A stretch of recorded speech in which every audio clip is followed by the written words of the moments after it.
বারাবণী ব্লকের জামগ্রাম পঞ্চায়েত অফিস কার্যালয় থেকে আজ দুপুরবেলায় এসআই নিয়ে একটি বিক্ষোভ মিছিল বার করা হয়, যেটি শেষ হয় 4 নম্বর কালী মন্দিরের সামনে। এই মিছিলে পায়ে পা মেলান বারাবণী ব্লকের তৃণমূলের ব্লক সহ সভাপতি কেশব রাউত, বারাবণী পঞ্চায়েত সমিতির পূর্তির কর্মাধ্যক্ষ সুকুমার সাধু, পশ্চিম বর্ধমান জেলা পরিষদের সদস্য পূজা মাটি, পানুরিয়া গ্রাম পঞ্চায়েতের প্রাক্তন উপপ্রধান আশিস মণ্ডল সহ উপস্থিত ছিলেন তৃণমূলের কর্মী সমর্থকরা। এদিন কেশব রাউত জানান, পশ্চিমবঙ্গের আয়কর মাননীয় মুখ্যমন্ত্রী মমতা ব্যানার্জিকে হেনস্থা করার জন্য বিজেপির নির্দেশে নির্বাচন কমিশন লেগে পড়ে রয়েছে। কিভাবে পশ্চিমবঙ্গকে হারানো যায় তারই ফন্দি করছে।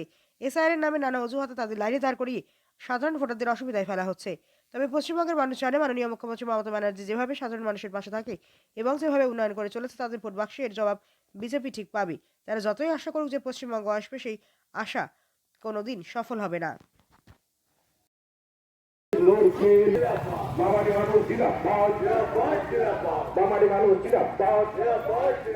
বন্দে মাতরম, বন্দে মাতরম, বন্দে মাতরম। এসআইআরের বিরুদ্ধে তৃণমূল কংগ্রেস লড়ছে, লড়বে। সেটাতে ওনারা কিছু পেলেন না। পরবর্তী পর্যায়ে ওরা হিয়ারিং শুরু করলো, ফার্স্ট স্টেপে ওরা কিছু পেল না।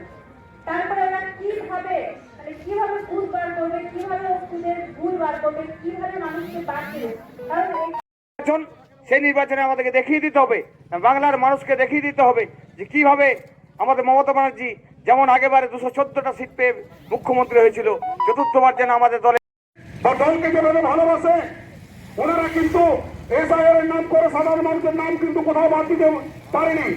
আমাদের দল বলছিল যে যেগুলো বুঝতে পেরেছে যে এইবার নির্বাচন কমিশনে বা এইবার নির্বাচন যখন হবে, বিধানসভা নির্বাচন, মমতা ব্যানার্জি কমপক্ষে 250টি সিট পাবে। তাই আপনারা দেখেছেন এই নির্বাচনের নাম করে ভারত রত্ন পুরস্কার পেয়েছে অমর্ত্য সেন, আমাদের সাংসদ।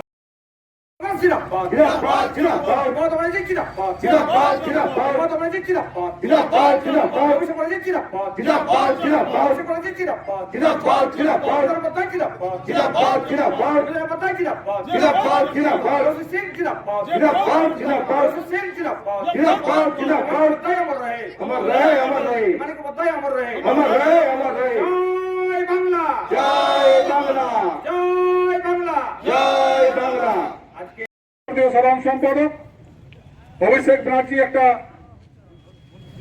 ভার্চুয়ালি মিটিং করেছিল, সেখানে উনি নির্দেশ দিয়েছিল আজ জাতীয় ভোটার দিবস। এই ভোটার দিবস উপলক্ষে প্রত্যেক ব্লকে ব্লকে মিছিল হবে, তারই প্রতিবাদ স্বরূপ আমাদের এই মিছিল। আজ জাতীয় ভোটার দিবসে একটাই লজ্জা যে আমাদের ভোটাধিকার কেড়ে নেওয়ার চক্রান্ত করছে বিজেপি। এসআর এর মাধ্যম দিয়ে আপনারা দেখেছেন যে সামান্যতম ভুল, কোথাও চন্দ্র, কোথাও কুমার এবং কোথাও একটা গ্যাপ, কোথাও একটা ডিজিট ভুল আছে। একটা এমন একটা পরিস্থিতির দিক দিয়ে মানে পশ্চিমবাংলাকে দখল করার চেষ্টা করছে, যেন তেন ভাবে দখল করতে হবে। আপনারা শুনেছেন এর আগে উত্তরপ্রদেশে এসআইআর হয়েছিল, এখন কি করেছে উত্তরপ্রদেশে কিন্তু এসআইআর এর নাম 2 কোটি মানুষের বাদ দিয়েছে। তারা কারা? বৈধ ভোটাররা। বৈধ ভোটার আমাদের এসটি এসসির মধ্যে বেশি বাদ গিয়েছে। তারা দিন আনা দিন খাওয়া তারা জানে, এবং বাঙালি অধ্যস্ত এলাকায় বেশি বাদ করার চেষ্টা করবে। আপনারা যারা ভোটার, নিজেদের ভোটার চেক করবেন, আপনার বাদ দিয়ে দিতে পারেন। যদি কোনো রকম কিছু অসুবিধা হয় আমার সঙ্গে যোগাযোগ করবেন, এবং BLE-2 আমাদের যারা রয়েছেন, এখন যাদের নাম এসআইআর থেকে এসেছে, তারা যদি না কিছু বুঝতে পারছেন আমাদের সঙ্গে যোগাযোগ করবেন। আমরা আপনাদের সবসময় পাশে আছি, পাশে থাকবো। মাননীয় মুখ্যমন্ত্রী মমতা বন্দ্যোপাধ্যায় এবং অভিষেক বন্দ্যোপাধ্যায় আমাদের জানিয়ে দিয়েছেন যে প্রতিটা মানুষের পাশে দাঁড়াতে। তাই অভিষেক বন্দ্যোপাধ্যায় এবং আমাদের বিধানদা এবং অসিতদা যারা সবসময় মানুষের পাশে থাকে, আমরা চাইব একটা বৈধ ভোটারের নাম যেন বাদ না যায়। কোন রকম যদি কোনো অসুবিধা হয় আপনারা বলবেন, আপনাদের সঙ্গে আমরা সব সময় আছি। একটা ভোটও আমরা বাদ হতে দেবো না। এসআইআর নিয়ে কি বলবেন? দেখুন, আমরা জানি যে মাননীয় মুখ্যমন্ত্রী আমাদের পশ্চিমবাংলার আইকন, তাকে হ্যারাস করার জন্য তারা দেখেছে বিহার উত্তরপ্রদেশ কীভাবে জোট চুরি করে ভাবে মানে জিতে এসেছে, তারা এখন ভাবছে যে আমরা পশ্চিমবাংলা দখল করব। তাদের ওটা এই স্বপ্নে থাকবে, কোনোদিন পশ্চিমবাংলা তারা দখল করতে পারবে না।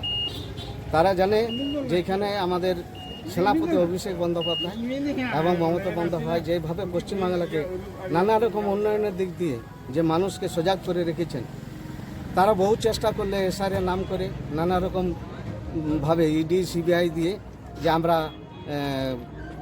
পশ্চিমবাংলা দখল করব, তারা সব কিছুতে ফেলোয়ার।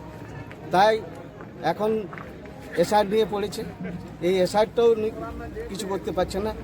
তাই নানা রকম দিক দিয়ে হেনস্থ করার চেষ্টা করছে। আমরা তার প্রতিবাদে আজকে আমরা পথে নেমেছি অভিষেক বন্দ্যোপাধ্যায় এবং মমতাদের নির্দেশ মতো এবং আমাদের রশিদা এবং বিধানদার নির্দেশ মতো আমরা সবসময় মানুষের পাশে আছি, মানুষের পাশে থাকবো।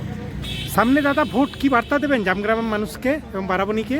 দেখুন, পুরো বারাবণী মানে আমাদের টিএমসির ঘাঁটি হয়ে আছে। এখানে কারোর ডাল গলবে না। এখানে প্রতিটা বুথ এবং বিধানসভাতে এখানে প্রচুর পরিমাণে ভোটে জিতবে।